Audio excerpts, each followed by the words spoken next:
Jadi saudara, Islam ini didasari, dibangun di atas 5 pondasi, 5 tiang panjang. Dari 5 ini terbagi 3. Dari 5 ini terbagi 3, saudara. Sebab rukun Islam itu ada yang kategorinya ibadah badaniyah. Jadi ibadah yang diperlukan oleh fisik, namanya ibadah badaniyah, yaitu sholat. Macam sholat ini namanya disebut ibadah badaniyah. Yang kedua begitu, ada ibadah maliyah, ibadah yang dibutuhkan adalah harta. Jadi bila ibadah badaniyah itu ada solat, ada puasa Ramadan, ibadah maliyah adalah zakat. Zakat itu adalah ibadah yang titik beratnya pada harta kita, pada harta. Yang ketiga, saudara, ada namanya disebut ibadah badaniyah maliyah. Jadi ibadah badan juga, harta juga. Ini namanya disebut ibadah badaniyah maliyah. Jadi perlu fisik juga, perlu harta juga. Itu namanya disebut ibadah badaniyah maliyah, kayak haji gitu.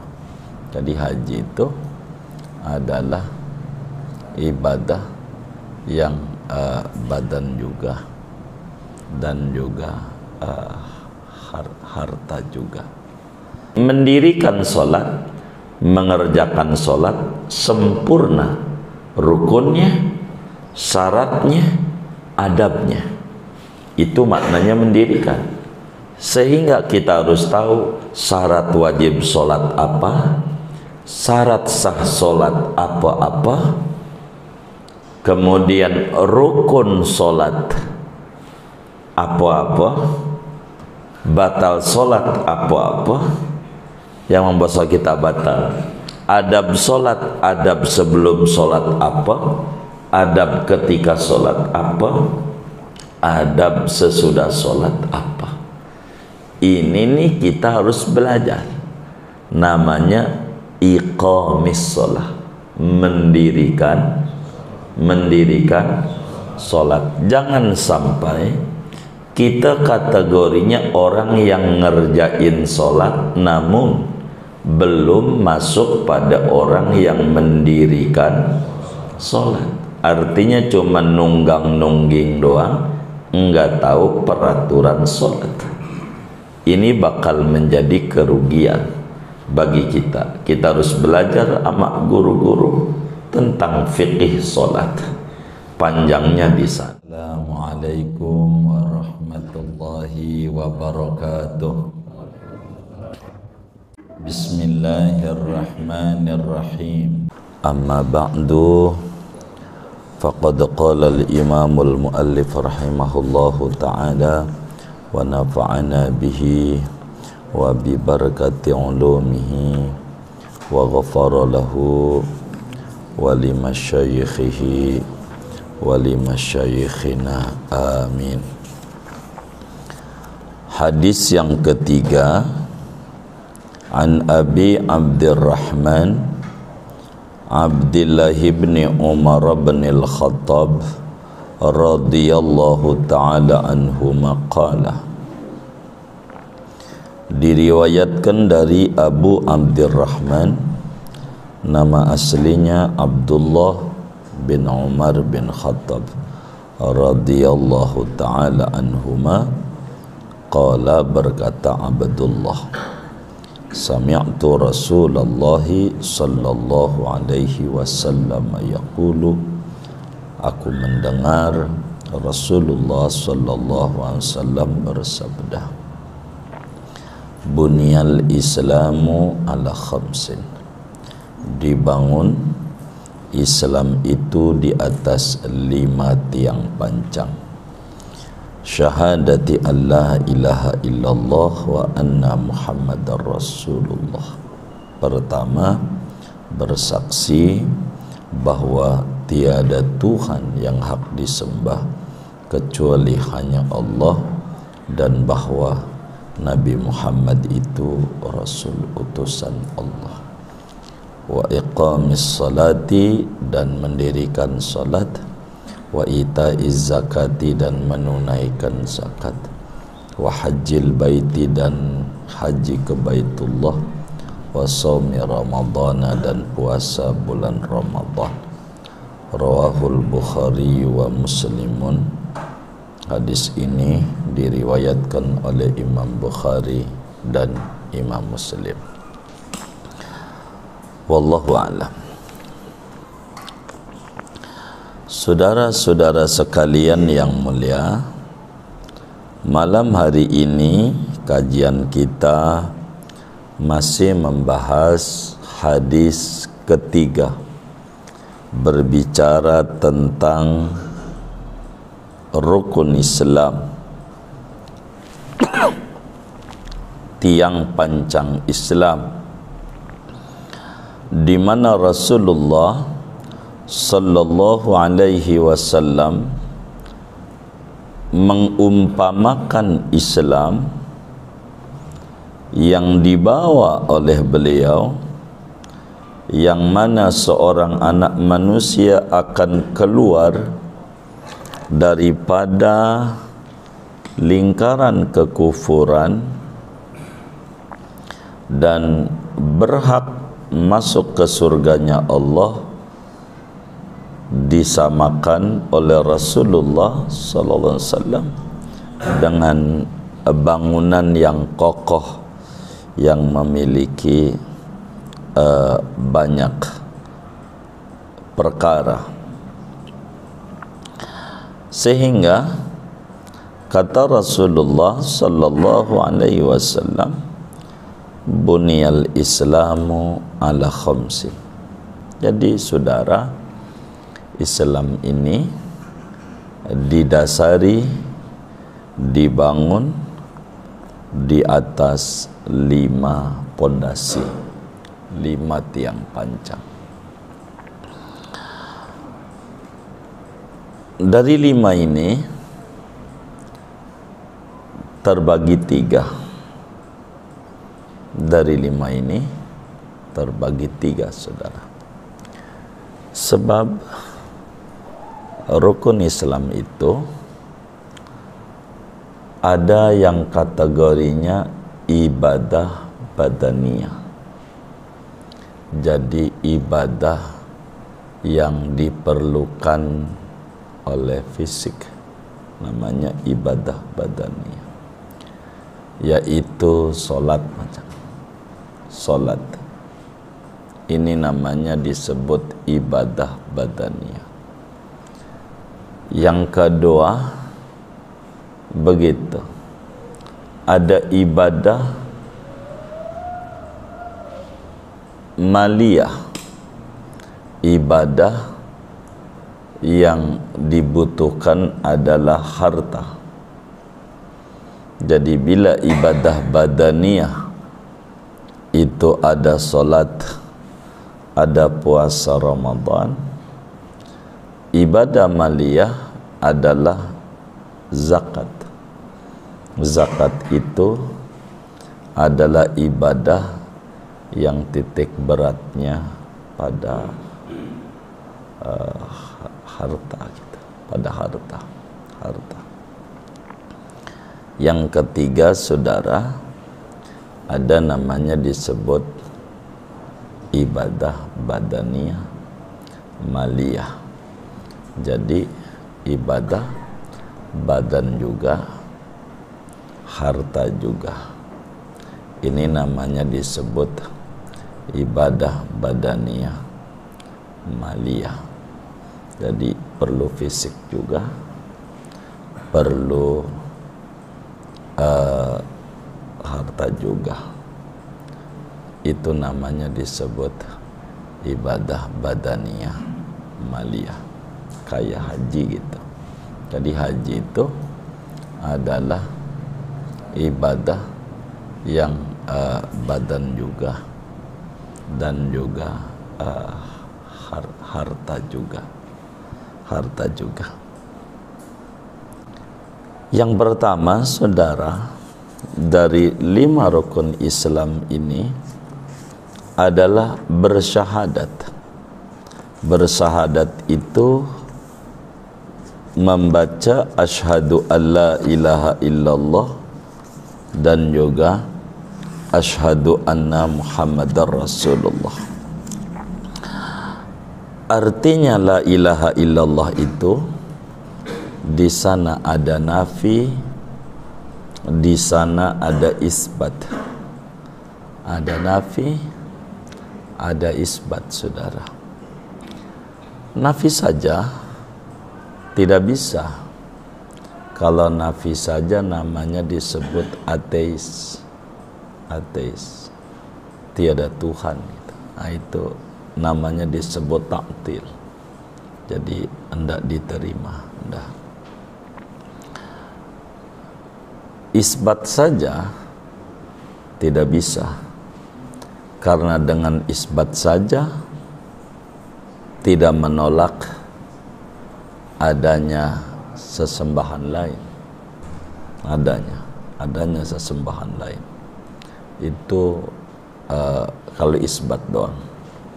Maka supaya orang itu benar masuk di dalam Islam ini, dia harus nafi juga, isbat juga. La ilaha illallah. Kalau ada yang ngerti mik, ditolongin ini. Daripada saudara nggak ngaji gitu. Kalau saya mau terserah aja begitu. Kalau yang ngerti mik, yang ngerti aja, yang hadir. Kalau ada yang ngerti, biar dapat ilmu. Iya gitu, jangan pura-pura diam lah.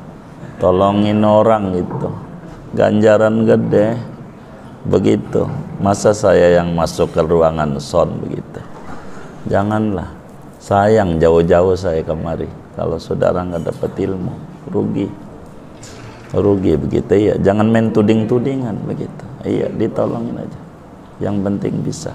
Iya, biar bisa ini ngaji, sayang jauh-jauh biar dapat ilmu ini ngaji kita.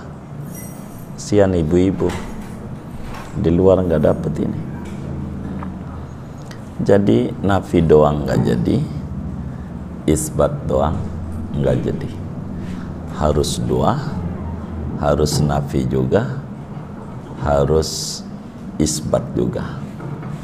La ilaha illallah. La ilaha namanya nafi dan manfi, illallah namanya isbat dan musbat.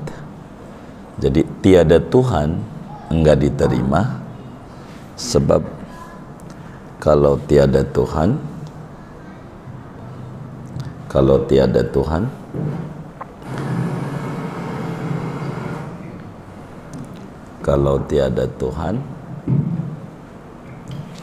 adalah namanya disebut ateis. Kalau tiada Tuhan, kalau Tuhan itu Allah, ada Tuhan lain selain Allah, terkesan, maka harus la ilaha illallah. La ilaha illallah. La ilaha illallah. Tiada Tuhan yang hak disembah dengan sebenar-benarnya kecuali hanya Allah. Adapun sesembahan yang ada itu namanya dipertuhankan. Jadi kita harus bisa bedakan mana Tuhan, mana dipertuhankan. Dipertuhankan itu artinya dianggap sebagai Tuhan, sebetulnya bukan. Kalau Tuhan artinya al-ma'budu bihaqqin, yang disembah dengan sebenar-benarnya. Maka saudara, syahadatut tauhid la ilaha illallah tidak akan diterima meski mantapnya kayak apa imannya seseorang tanpa disertai syahadatur rasul, yakni wa asyhadu anna muhammadan rasulullah. Jadi apa artinya asyhadu alla ilaha illallah? Kita dilarang menduakan Tuhan. Artinya la ilaha illallah, kita dilarang menduakan Tuhan. Ya, tidak bisa pakai itu, ini aja kok. Ini udah bagus ini. Bahwa Tuhan yang disembah adalah Allah. Sebab yang disebut ilah adalah al-ma'bud bihaqqin, yang disembah dengan hak. Dalam Al-Quran Allah jelaskan dzalika bi annallaha huwal haqq wa anna ma ya'buduna min dunillahi huwal batil. Apa arti wa asyhadu anna muhammadar rasulullah? Artinya wa asyhadu anna muhammadar rasulullah itu saudara, bahwa Anda harus patuh kepada Nabi Muhammad sallallahu alaihi wasallam. Tidak boleh apa yang beliau suruh, tidak boleh apa yang beliau suruh lalu kita tidak kerjakan. Itu begitu. Apa artinya wa asyhadu anna muhammadar rasulullah? Kita harus membenarkan apa saja yang disampaikan oleh Nabi Muhammad sallallahu alaihi wasallam tentang dakwaan beliau menjadi Rasulullah, tentang perkara-perkara akhirat, tentang perkara-perkara duniawi yang keseharian daripada Nabi Muhammad sallallahu alaihi wasallam kerjakan. Apa artinya wa asyhadu anna muhammadar rasulullah? Kita harus menghindari apa saja yang dilarang oleh Nabi Muhammad. Yang dilarang, kita harus menjauhi apa saja yang Nabi Muhammad larang. Bukan Nabi Muhammad tinggalkan, bukan. Kita harus menjauhi apa saja yang Nabi Muhammad larang.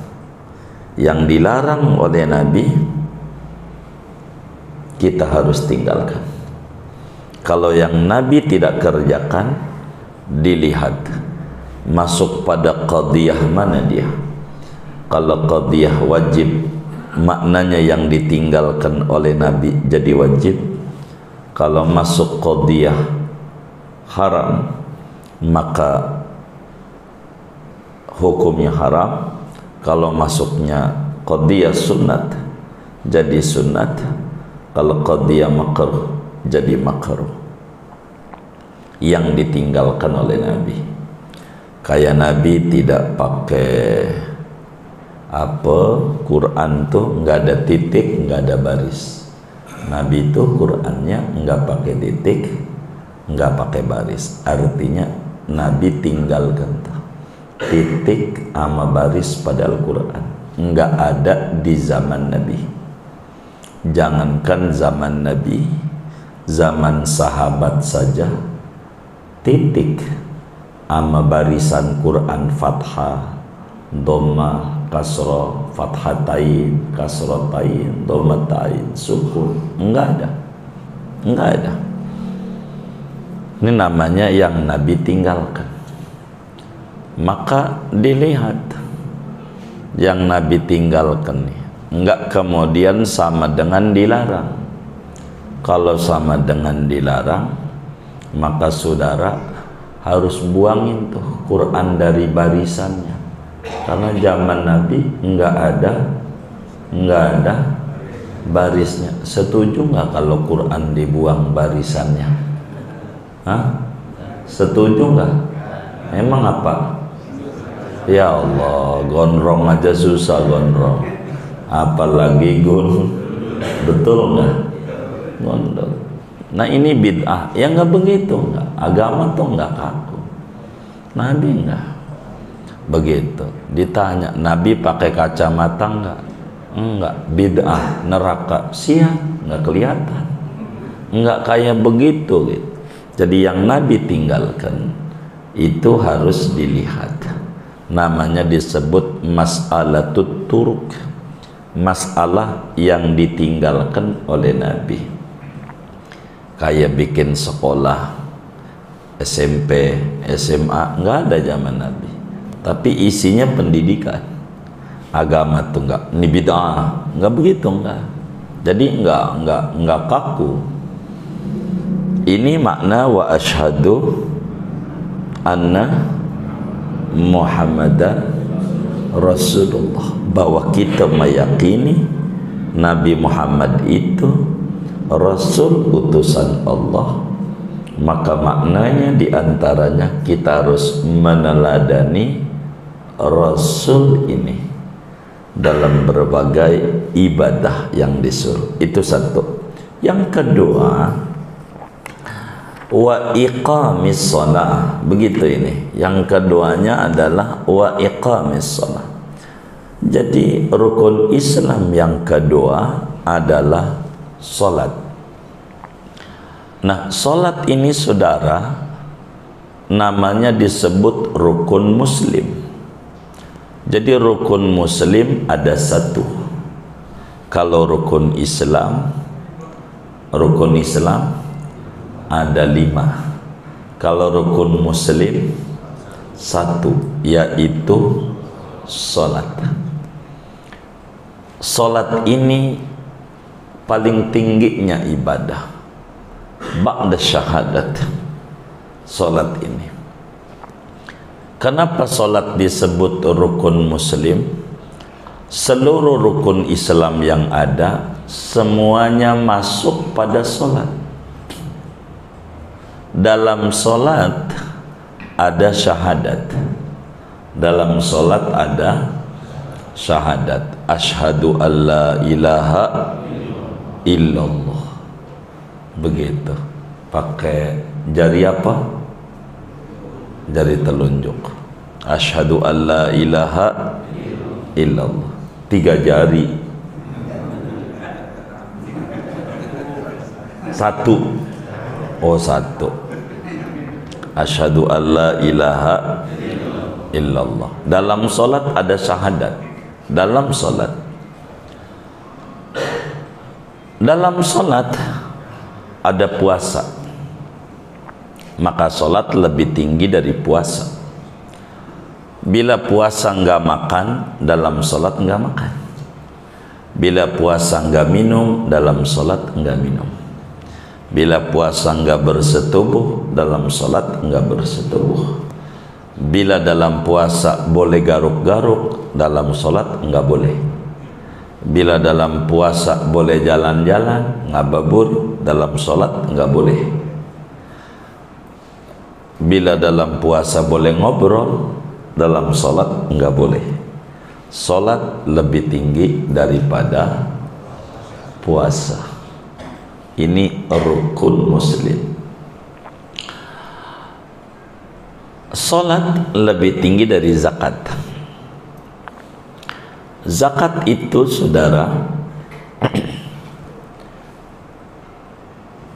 adalah gabungan dari dua instrumen, namanya nisab dan haul. Nisab itu batas minimum wajib zakat. Batas minimum wajib zakat.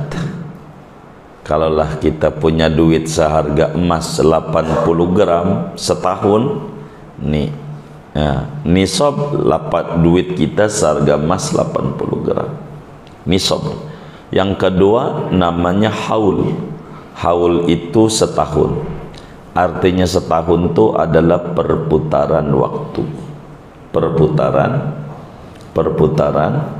waktu.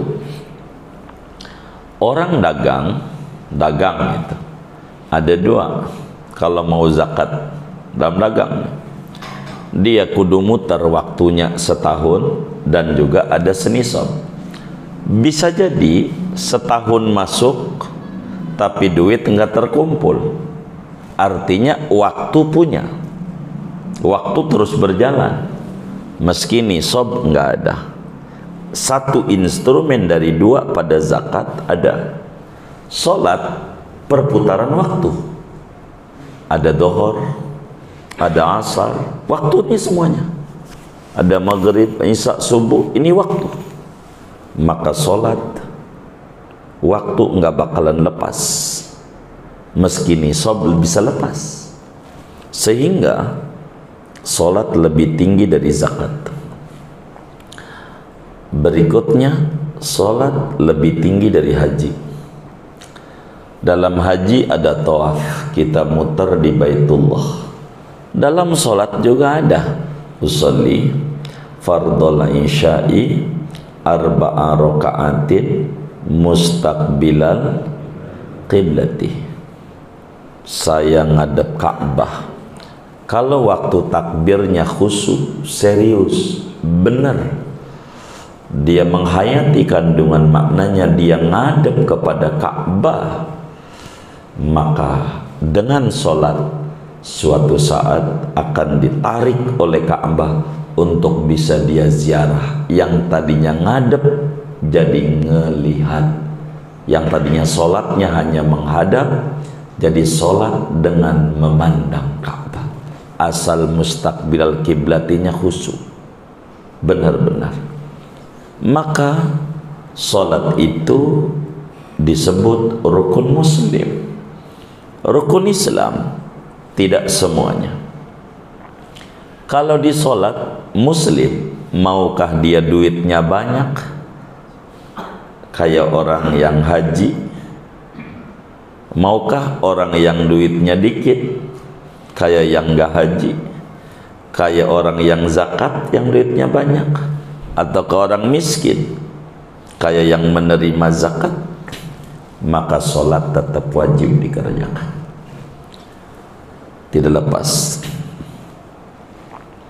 Puasa, kalau kita sakit mah akut atau udah tua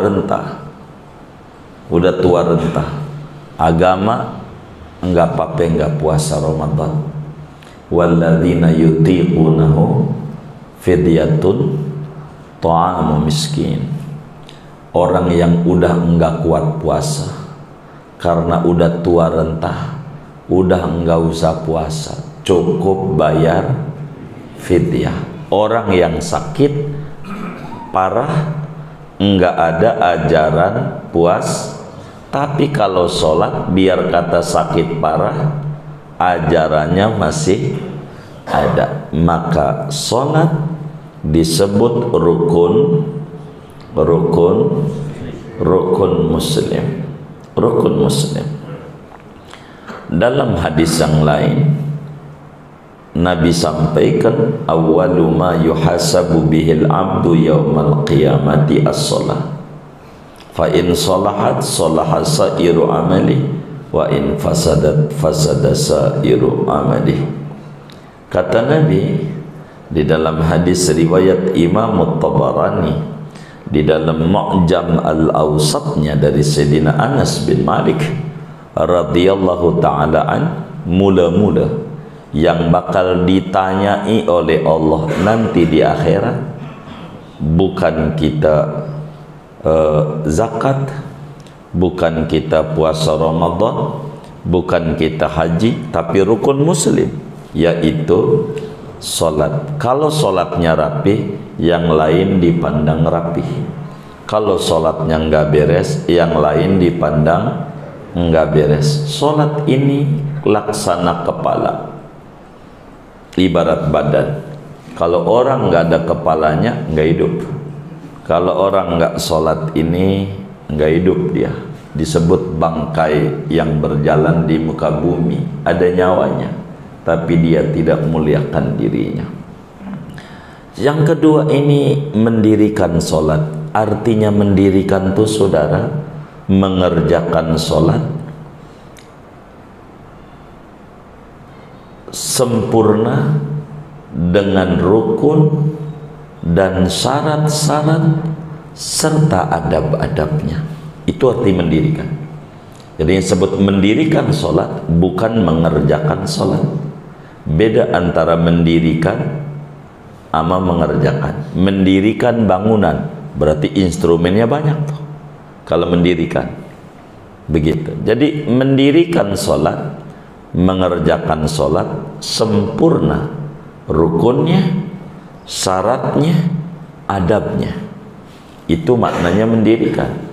Sehingga kita harus tahu syarat wajib solat apa, syarat sah solat apa-apa, kemudian rukun solat apa-apa, batal solat apa-apa yang membuat solat kita batal, adab solat, adab sebelum solat apa, adab ketika solat apa, adab sesudah solat apa.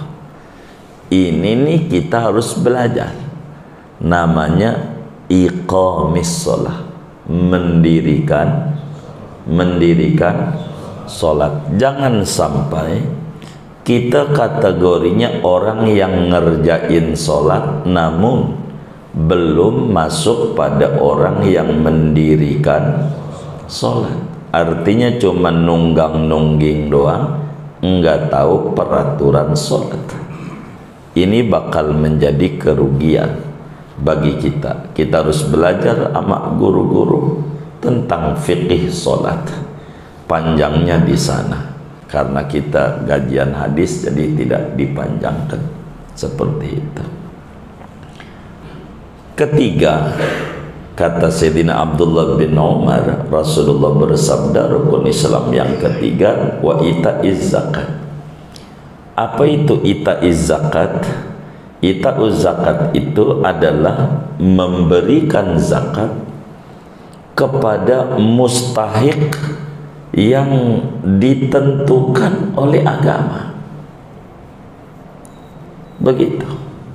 Zakat itu dua pengertian menurut bahasa. Yang pertama, an-numu, bertumbuh kembang. Yang kedua adalah at-tathhir, membersihkan. Orang yang berzakat, hartanya bakal bertumbuh kembang, jiwanya bakal dibersihkan dari penyakit zahir dan penyakit batin. Ini akan disembuhkan. Kajian zakat namanya disebut hubungan horizontal. Bila solat disebutnya hubungan vertikal, maka muslim enggak boleh hablum minallah dengan melupakan hablum minan nas. Maka zakat, kalau mau jujur, zakat itu ajaran yang mendidik muslim supaya jadi orang kaya. Supaya jadi orang kaya. Itu zakat. Maka kita kalau ada majelis ilmu dijabarkan di sana tentang zakat, kita kudu ngaji. Sebab ngaji bab zakat itu adalah orang yang duduk di majelis ilmunya bakal Allah jadikan orang kaya raya, orang kaya. Begitu. Sebab kalau dia nggak kaya, dia nggak bakal bisa ngamalin ajaran itu. Maka ngaji bab zakat pengen ngamalin tentang zakat, sehingga nggak bisa kita ngamalin tentang zakat kalau kita tidak berpunya apa-apa.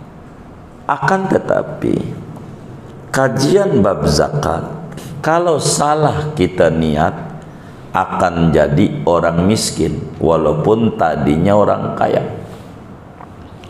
Yang duduk di majelis tentang zakat kalau salah niat akan jadi orang miskin walaupun sebelum ngaji bab zakat orang kaya. Kenapa?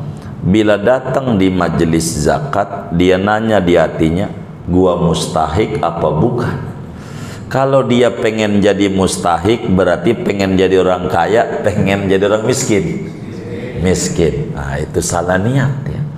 Kalau kita ngaji di bab zakat itu niatkan pengen jadi orang berpunya, agar supaya saya bisa ngamalin ajaran zakat.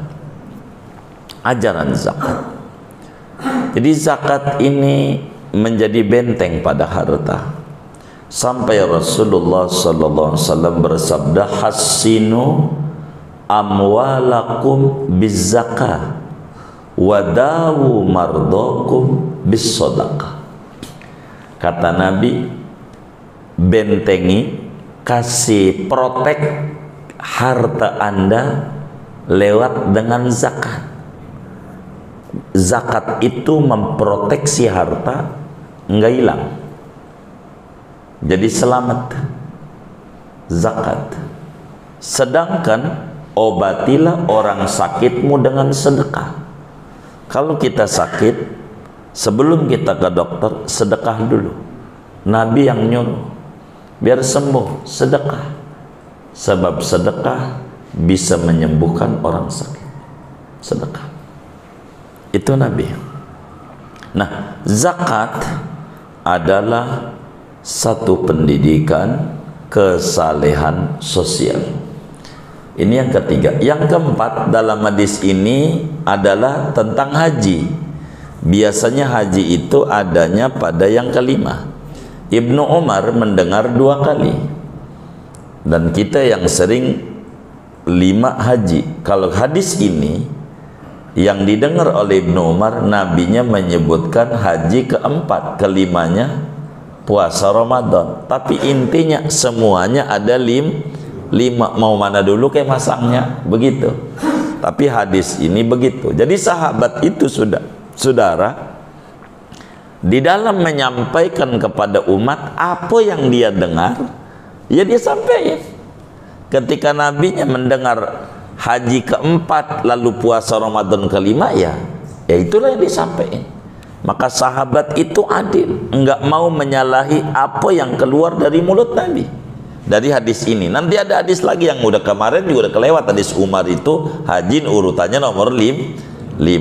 Artinya saya terangin begini jangan sampai dipertentangkan begitu. Nah, di sini kita diwajibkan haji dan umroh, itu wajib bagi muslim seumur hidup sekali. Seumur hidup sekali. Wajib haji nih. Nah, siapa yang diwajibkan haji nih? Sekarang haji itu berapa sih ongkosnya itu? Yang lagi rame-rame itu 90-an. Hah? Berapa ya? 69 59 93. Ini yang benar yang mana ini? Dua-duanya benar. 93 normal tanpa subsidi. Berarti normalnya pemerintah bersubsidi 59. Baik. Berarti kalaulah kita punya duit 90 juta nih malam umpamanya, kalau begitu nih malam kita punya duit 90 juta, dipotonglah tuh buat haji. Kan tadi berapa tuh? 59. 59 pemerintah begitu, artinya aturan pemerintah. 59 anggap 60. Berarti kalau kita buat nyetor haji tuh 60, berarti sisa duit berapa? 30 juta. Tuh buat bini kita sebulan. Kita tinggal selama di Mekah tuh 30 juta. Cukup nggak? Yang bener nih, ini bininya. Sebulan 30 juta tuh cukup nggak? Hah? Ini yang bener. Kurang? Cukup. Berarti yang hadir nih, kalau di tabungannya ada 90 juta, wajib nyetor haji. Begitu. Wajib nyetor haji. Besok Senin nyetor. Begitu. Itu artinya mampu, maksudnya. Mampu tuh begitu. Atau kita sih nggak ada 90 juta, duit di tabungan ada ya 5 juta ada di tabungan 5 juta, cuman kontrakan ada 10 pintu, wajib ditendang satu, bukan pakai kaki nendangnya gitu, dijual atuh. Karena kita sudah berkewajiban haji, kata Nabi, man malaka zadan wa rahilatan tuballighuhu ila baitillahil haram falam yahujja famata fala alaihi an yamuta yahudiyan aw nasraniyan. Siapa orang punya duit cukup untuk haji, yang tadi 90 juta datuh dipotong, kan kalau kita bayar di pemerintah 59 juta itu total keseluruhannya, itu kan udah ada kendaraan, udah ada living cost tuh buat jajan kita di sana, kita mah cukup. Buat bini 30 juta deh tuh, begitu. Nah, kalau kita punya duit seukuran itu, lalu kita nggak berangkat haji, dientar, lalu kita mati, maka kata Nabi boleh pilih dua-dua. Yahudi agamanya apa Nasrani, walaupun tahajudnya rajin, Senin Kamisnya rajin. Islam tolak. Kenapa dia ke Bali nyampe, ke puncak nyampe, ke Mekah nggak nyampe dia? Begitu. Kalau kita duitnya ada, kita nyetor. Kalau kita udah nyetor, ngantrinya panjang, keburu mati kita. Kita nggak dosa. Yang dosa biar aja pemerintah, lama lebih lama urusan pemerintah. Yang penting kita udah ikhtiar. Tapi kalau saudara termasuk orang duitnya banyak, nggak usah nunggu ngantri yang lama-lama. Banyak tuh yang haji apa disebutnya haji khusus, begitu, yang paling 5 tahun gitu. Kalau duitnya ada, itu aja, supaya kita ziarah ke Rasulullah, supaya kita menunaikan sebagai muslim ziarah ke Baitullah, haji itu. Jangan sampai nggak haji. Jadi jangan dientar-entar, hidup kita jadi tambah susah. Mumpung kita dagang lagi bagus, nyetor haji dulu. Ini bukan tahu Mekahnya, tapi haji menjunjung tinggi perintah Allah dan perintah Rasulnya. Kalau kita duitnya punya cuman segitu-gitunya, ada duit 80 juta, tapi belum nikah. Apa buat nikah? Apa buat haji? Mana yang paling bagus bagi kita yang ngalamin kebingungan? Kalau buat haji enggak nikah, kalau buat nikah enggak haji, enggak cukup. Ini bagaimana? Maka agama, kalaulah dia termasuk orang yang masih kuat nahan dirinya, enggak akan terjebak pada perzinahan, haji aja dulu, mumpung muda. Karena haji ini perlu fisik, mumpung muda. Kalau dia masih kuat nahan diri begitu, enggak nyeleweng. Tapi kalau dia, saya nggak kuat kayaknya, udah payah. Kalau nggak kuat, kita kalau enggak menikah bisa berzina. Kalau bakal begini nih, jangan haji dulu, tapi nikah dulu. yang terbaik, yang terbaik bagi yang kayak begini nih, nikah dulu apa haji dulu? Nikah aja sama Haji Aisyah, janda sebelah. Jadi nikah dapat, naik haji dapat. Dan naik haji apa? Ya, Haji Aisyah. Iya, orang bininya Haji Aisyah gitu. Jadi nikah dapat, naik haji dapat. Dan ini bisa hebat, bisa naik hajinya bisa seminggu 3 kali, bukan setahun sekali, bukan. Itu begitu. Tapi dia punya duit segitu, dia bingung. Tapi kalau ada mah ke Rasulullah dulu. Ini penting karena membawa banyak perubahan. Dengan syukur kita ziarah ke Rasulullah. Perlu fisik, perlu fisik. Itu betul-betul. Dan orang haji itu enggak bakal jadi susah hidupnya. Kata Nabi, tabi'u bainal haji wal umrah fa innahuma yanfiyanil faqra. Iringilah haji dan umrah, sebab haji dan umrah itu menolak kemiskinan. Enggak bakal jadi susah hidup dengan ziarah ke Rasulullah. Enggak bakal. Ini penting kita, penting. Jadi haji kalau kita mampu, kalau nggak mampu jangan ngutang-ngutang gitu, ngutang kita. Lalu kita ke Mekah, nangis depan Ka'bah. Pergi ke Madinah juga, nangis depan Rasulullah, digamparin nama Nabi. Kalau dia paham, Nabi ini bagaimana ini ya, pulang haji ini, pulang umrah ini ya, begitu Nabi tolongin biar beres ini ngutang haji ini. Haji pakai dana talangan, dana talangan ya, iya, dana talangan. Begitu ya Rasulullah tolongin dia. Kalau dia faham dan basirahnya melek, dia digamparin sama Nabi di Madinah. Kata Nabi, lo nangis lagi, kan udah saya bilangin kalau lo benar-benar umatku, kan yang saya suruh yang mampu, ngapa lo maksain diri? Lo bukan umatku yang benar, sana pergi. Maka stres. Habis itu karena dia salah, nabung aja di rumah, kalau udah cukup baru dah. Begitu. Jangan maksain diri, jangan maksain diri. Sianan. Begitu, sianan. Begitu. Karena yang disuruh yang mampu.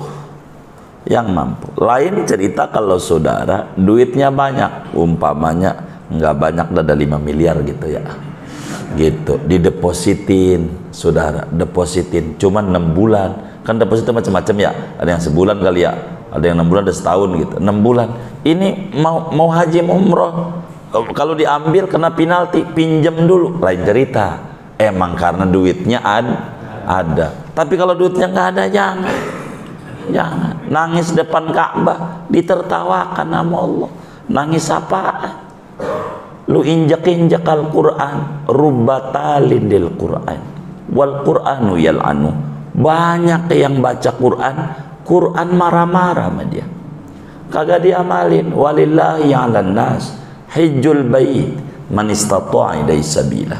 Kata Quran, hak bagi Allah, kewajiban manusia pergi haji kalau mampu. Ini kamu injak-injak ayat ini, kata Allah depan Ka'bah. Kita menangis gimana ini ngangsurnya, begitu. Tetap aja sama Allah kagak, stres hidup kita, nggak bakalan bahagia, nggak bakalan taubat. Kalau kita kayak begitu, taubat biar dikasih jalan keluar sama Allah. Karena kita sudah nginjak-nginjak ajaran Rasulullah, ajaran Quran. Jangan kita. Saya punya saran nama kawan majlis tuh, nabung aja di rumah seperak. Saban pagi mau 1000 perak, anterin saya ke Rasulullah, anterin saya ke Baitullah, biar 1000, ntar juga ada jalannya. Begitu. Jangan maksain diri, jadi stres adanya. Yang kelima adalah puasa Ramadan. Puasa Ramadan. diwajibkan pada tahun kedua Hijriah,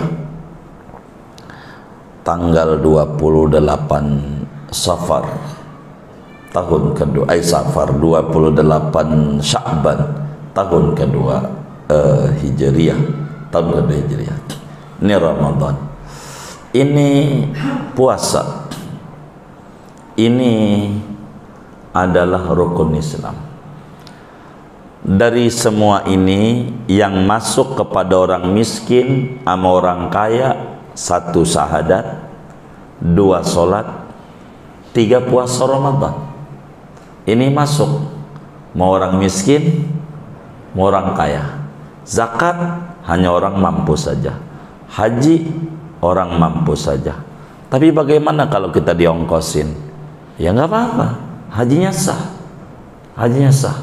Yang ngongkosin partai, oh, namanya Haji Abu Bakar atas budi baik Golkar. Begitu. Ada juga teman kita proyeknya gol, kita dikasih ini nyetor haji, namanya Haji Kosasi, ongkosnya dikasih namanya. Jadi haji itu macam-macam. Begitu. Ada juga yang kemudian haji pas pulang tuh tidurnya di masjid mulu, enggak pulang-pulang, ngeteh di masjid, segala macam di masjid, sampai temannya bilang bahwa dia ini kayaknya paling manjurnya di kampung kita. Enggak ada lagi, sebab dia setelah pulang haji enggak pulang-pulang, di masjid mulu, ibadah mulu. Sampai ditanya, amalanmu apa? Ini bukan masalah amalan, saya nih haji nih jual rumah.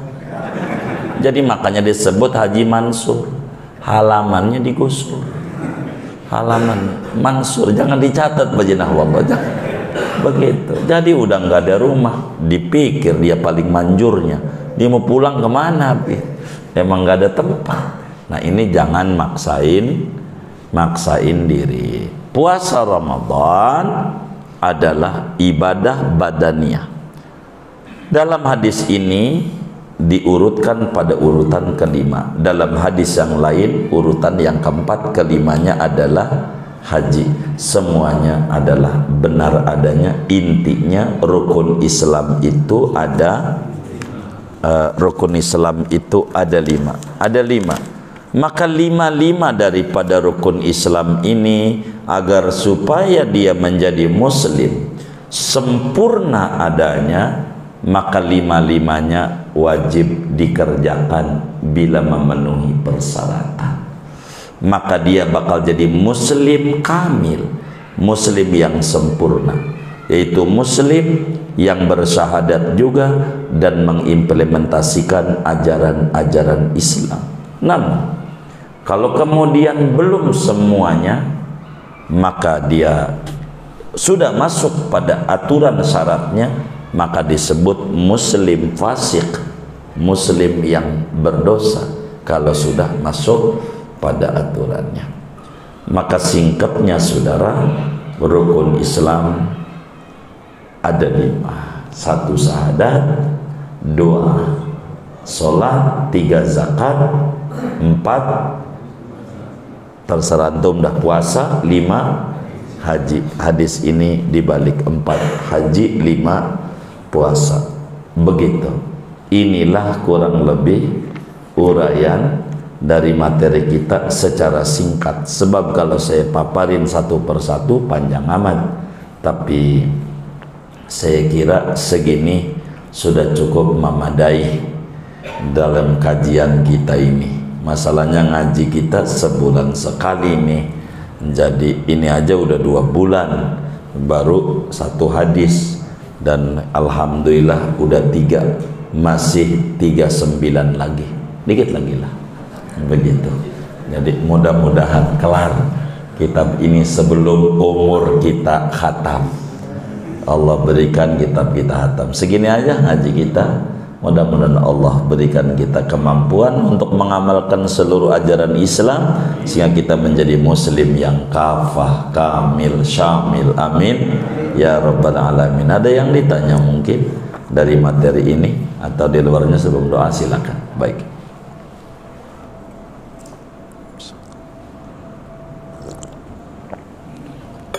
Kalau baik.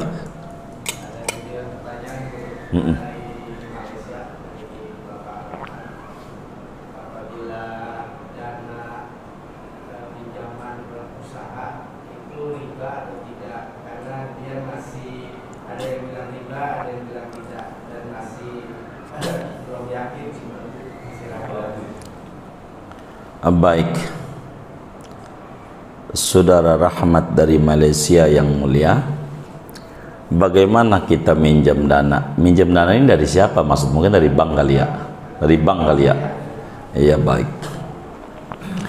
Jadi kredit namanya. Kredit ini sudah kita paparin panjang sebetulnya tentang kredit. Kredit ini ada dua. Ada kredit produktif, ada kredit konsumtif. Kalau kita kreditnya produktif, pinjam uang untuk tambahan modal usaha, boleh saja, namanya kredit produktif. Dalam Islam namanya disebut qirad atau mudharabah, bagi hasil, meski belum 100%, tapi boleh. Kenapa boleh? Lil hajah, karena hajat. Kita ngukur diri dah sebelum ngomongin orang, ngukur diri. Minjem modal usaha nih biar gampang. Jadi hukum itu agar supaya kita bisa memahami dengan benar, jangan dua hukum. Buat orang lain hukumnya A, buat diri sendiri B. Nah, ini namanya salah. Begitu hukumnya, pilih kasih dia. Begitu. Nih begini, saudara nih yang hadir di masjid nih, punya duit di rumah, biar gampang aja, 10 miliar semuanya nih duitnya, masing-masing nih 10 miliar. Maka saudara, saya pinjam sama bapak-bapak nih, minjem, kan punya 10 miliar, saya minjem berapa ya? 2 miliar 2 miliar buat saya dagang. Dagang apa? Dagang sendal umpamanya. Sendal apa ya? Nickerman, ya apa aja dah, pokoknya mau dagang. 2 miliar saya dagang, lalu saya balikin sama bapak 2 miliar, sementara usaha saya meningkat. Mau nggak? Saya tanya nih, mau nggak? Hah? Saya tanya nih, bapak nih punya duit kan 10 miliar, saya pinjam buat saya usaha 2 miliar, ya untung saya usaha, buat saya usaha nih 2 miliar. Setelah setahun saya balikin sama bapak 2 miliar. Mau nggak? Mau nggak? Nah, inilah Islam mengizinkan kredit produktif. Begitu, biar kita paham. Kredit produktif, begitu. Kredit produktif itu kan bahasa saja, mudharabah, bagi hasil. Ada dua tuh, ada namanya qirad, ada namanya mudharabah. Apa qirad mudharabah? Uang sama duit, gitu, beda kata, sama isinya. Qirad, mudharabah. Biasanya dalam dunia bank syariah disebutnya mudharabah, enggak qirad. Ini bahasa aja, sama aja. Apa itu? Menanam modal untuk bagi hasil. Jadi boleh saja, karena kita perlu suntikan dana, enggak apa-apa. Jadi boleh karena hajat, enggak apa-apa yang kaya begitu. Sebab enggak ada orang minjem duit 2 miliar lalu mau dibalikin 2 miliar, enggak ada. Gitu, nggak ada. Andai ada, bilangin tuh, untuk saya umumin di majlis-majlis. Kasihan teman-teman saya yang usaha, andai ada. Oh gitu. Iya, buat dipinjemin. Nggak ada. Ini bagi hasil, kata dia, lu kan duitnya diputar buat usaha. Maka tentu begitu. Lain kredit konsumtif. Dia minjam duit buat beli beras. Minjam duit 200.000 buat beli beras, atau 1 juta begitu buat beli beras. Nah, namanya konsumtif, buat makan. Bayarnya 1 juta berapa kira-kira ya? Ya 1.200.000 atau 1.100.000 begitu, atau 1.050.000, pokoknya lebih aja. Nah, ini jadi masalah begitu, karena kreditnya konsumtif. Begitu. Kalau kita kredit produktif, emang dia pengen menumbuh kembangkan usaha, ya ketika tumbuh kembang bagi dong. Begitu. Itu begitu. Namanya prinsip keadilan. Prinsip keadilan. Tapi panjangnya kayaknya siapa ini yang ngerekam ini? RTK juga ada. Gak usah ribet, nggak punya. Ada. Nah, itu saya panjangkan itu. Jadi kita harus pahami betul. Boleh saja kalau saudara usaha minta suntikan dana. Bank ini kan ada dua sekarang nih. Bagus juga dengan dua ini. Ada namanya bank syariah, ada namanya konvensional. Kalau bank syariah ini enggak apa-apa. Tapi kalau ada orang ngomong NKRI bersyariah, ini dicurigai. Dicurigai. Begitu. Itu dicurigai dia. Itu ya sudut pandangnya beda gitu. Padahal sama aja. Gitu, itu kan judul aja. Begitu. Apa itu bank syariah? Jadi saran kami kepada Pak Rahmat dari Malaysia ini, karena ada, mudah-mudahan kan ada juga bank Islamik begitu ya di Malaysia itu banyak kayaknya. Begitu. Kalau di Indonesia ada dua, ada bank syariah, ada bank konvensional. Minjemnya kemana kita? Kalau kita mau kemudian kredit produktif, saran saya, kita lihat, kalau kita termasuk orang yang ya usahanya baguslah begitu ya, begitu, maka kreditnya lewat bank konvensional. Karena konvensional itu bisa ditutup dengan perubahan nanti. Akan ada pemotongan dengan sendiri. Kalau bank syariah udah flat dari awal sampai akhir. Begitu. Maka bagi orang-orang yang ASN gitu atau yang kerja kantoran yang gajinya tetap, bank syariah lebih cocok. Karena dia nggak puyeng dengan IHSG namanya. Jadi indeks suku bunga dia. Biasanya bank konvensional 2 tahun flat, tapi nanti mengikuti suku bunga. Ini bisa fluktuatif. Kalau bukan orang usaha bakal bingung dia. Begitu, ketika fluktuatif. Sekarang cicilannya sekian, besok cicilan sekian. Begitu. Tapi kalau bank syariah, dia flat. Kalau sejuta istilah kata, sejuta terus. Begitu. Itu sebuah pilihan yang sangat-sangat bagus kalau buat saya. Begitu. Silakan saja kemana saja. Ngelihat dari sisi kemampuan kita. Gitu. Sama aja. Begitu, mau bank konvensional boleh aja, mau bank syariah juga silakan saja. Intinya kalau kredit produktif silakan saja. Kredit produktif itu silakan. Sebab haji aja nih, haji, saudara, kalau saudara pengen paham, haji kalau saudara bayarnya di awal sama di akhir, beda apa sama? Beda apa sama? Hah? Antara bayar ini udah pernah haji apa belum ya? Gitu. Bayar di awal sama di akhir, beda apa sama? Beda, pelunasannya beda. Karena mengikuti suku bunga. Gitu. Yang udah bayar duluan, yang kayak kemarin zaman corona udah lunas, dia mau 35. Begitu, karena dia udah close dia. Begitu. Gitu. Yang sekarang ini bakal berubah-berubah, nggak sama itu pelunasannya. Kapan dia melunasinnya? Itu begitu. Lebih duluan ya lebih ringanan, ada hitungannya. Sama aja kayak tiket pesawat.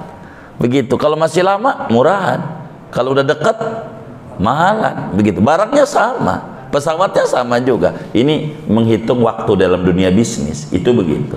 Begitu. Oleh karena itu, saudara sekalian, kepada Pak Rahmat dari Malaysia khususnya, kalau kami begitu ya, kami ini termasuk orang yang ikut berpendapat bila kreditnya itu adalah produktif, silakan Bapak, boleh untuk bisnis,